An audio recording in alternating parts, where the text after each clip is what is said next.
In 2023, Dolly Parton sat down with Norah O'Donnell on CBS for Person to Person and said it so simply. We're supposed to love ourselves and love one another. Yesterday, Tuesday, August 25th, 2026, the world lost Dolly. And what struck me wasn't just the music, although I love the music. I can still picture myself as a young girl playing Jolene on a 45 record and using the handle of our vacuum cleaner as a microphone. What struck me was how much everyone loved her. In a world that feels so divided, how did one person make so many people from different walks of life not only feel drawn to her, but also feel safe and seen? That's what I want to talk about today. Not just to honor Dolly, but to learn from her. How do we live and love more like that? Grounded in spirit, intentional with our choices, and compassion towards our neighbors. I'm Lisa French, and this is In the Driver's Seat. This is where we talk about living a life full of purpose and passion, mindset, manifestation, and what it looks like to live spiritually and intentionally, not just talk about it. I'm wearing my Dolly shirt today, and it says, find out who you are and do it on purpose. I love that Dolly quote, and it's the conversation I want to hold today. I'm going to share a few stories from her life. Some you may know, some you may not. Each one teaches us something about boundaries, compassion, and grace. And as you listen, I want you to notice where one of them tugs at your own heart. Where this week could you offer a little more compassion to a stranger, a neighbor, or yourself? Let's start with a boundary that became a blessing. In 1973, Dolly wrote 2 songs on the same day, Jolene and I Will Always Love You. Same day, same pen. One is an ache and one is a goodbye. She wrote, I Will Always Love You as she was leaving Porter Wagner's show. It was her thank you and her letting go. Thank you, I love you, and I have to go do what I'm meant to do. A year later, Elvis wanted to record it. Imagine getting that call. It's Elvis. But Elvis's manager, Colonel Tom Parker, said, if Elvis sings it, he has to receive 50% of publishing. Dolly said no. Later, she said she cried all night over that decision. She wasn't making a power move. It was a decision from her heart. She knew what that song meant, and she knew her worth. Ask yourself, what else is also true? She could have told herself, it's Elvis. I should be grateful and just say yes. What else is also true was that the song was part of her purpose, and saying yes to the wrong terms would have closed a door that was meant to stay open. Because she kept her publishing rights for that song, almost 20 years later, the door was still open.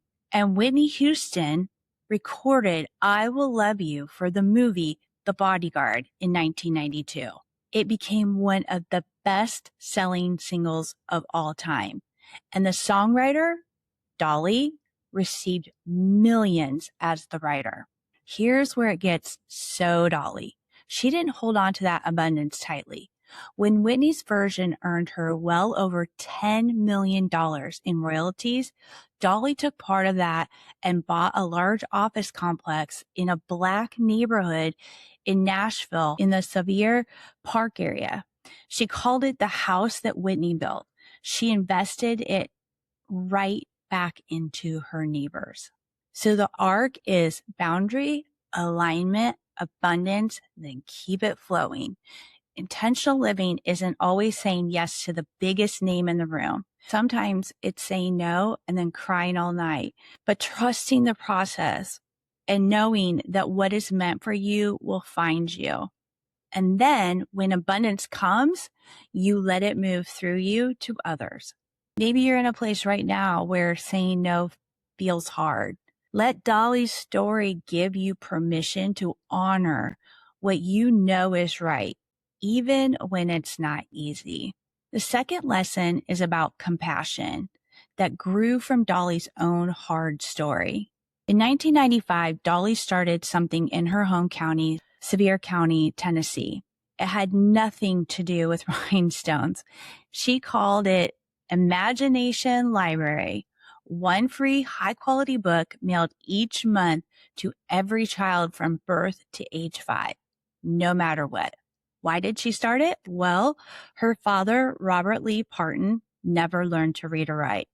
Dolly had said many times he was the smartest man she ever knew. She saw how it embarrassed him that he couldn't read, and she kept imagining how much more he could have done in his life had he been given the chance to be literate.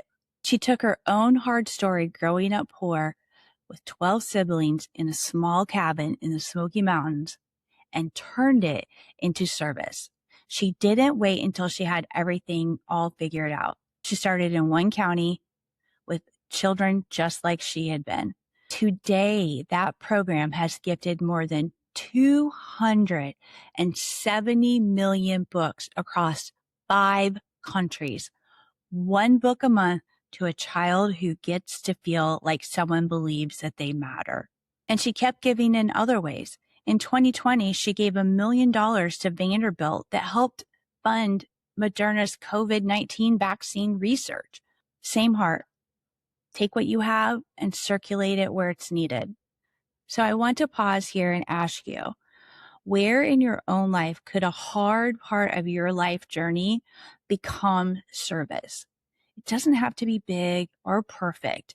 Maybe it's checking in on an elderly neighbor or reading to a child.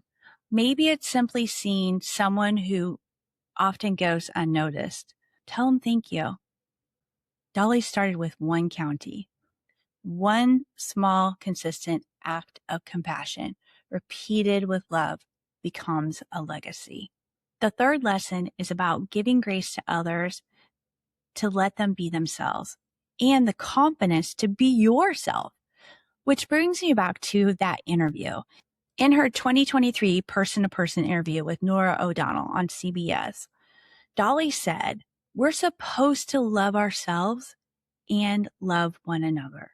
She talked about growing up in church and feeling comfortable in her own skin and how being grounded in spirit let her love people as they are. She exemplified that. She also said it this way, "I ain't that good of a Christian to think I am so good to judge people. That's God's job, not mine." That's grace in plain words. She gave people permission to be exactly who they are. She also lived, find out who you are and do it on purpose. When she was asked to be in her first movie, 9 to 5, she said only if she could write the theme song. Dolly was so excited about seeing the whole process of filming that she showed up on set even on the days that she didn't need to be there, being present, soaking up everything. As she was observing, she was also working out the song, but she couldn't have a guitar on set. So she improvised by tapping the rhythm on her acrylic nails. So that typewriter sound you hear at the top of the song, that was inspired by her nails. She used what she had where she was. The same work ethic that let her write Jolene and I Will Always Love You on the same day, she honored her gift consistently. That is intentional living. Know who you are, honor it, and use what's in your hands and in your heart. Maybe you have an idea that you've been waiting to do until it's perfect to start. This is telling you to start with what you have today. And just so we don't get too serious, only Dolly could slip into a Dolly Parton lookalike contest on Santa Monica Boulevard and lose to a drag queen. And she was dying laughing inside, telling the story later. She had entered incognito and lost the contest that was to look like her, and she loved it. That tells you everything about humility. Take your purpose seriously, but don't take yourself too seriously. So how do we live and love more like Dolly? We practice. 1, we set a boundary that honors who we are. Even if we cry at night doing it, we trust that what is meant for us will come to us. 2, we let a hard part of our story become compassion for others. Try something this week, just one small act. 3, we give someone grace to be themselves, and we give ourselves grace to confidently be ourselves too. We are supposed to love ourselves and love one another. So where this week could you live and love more like Dolly?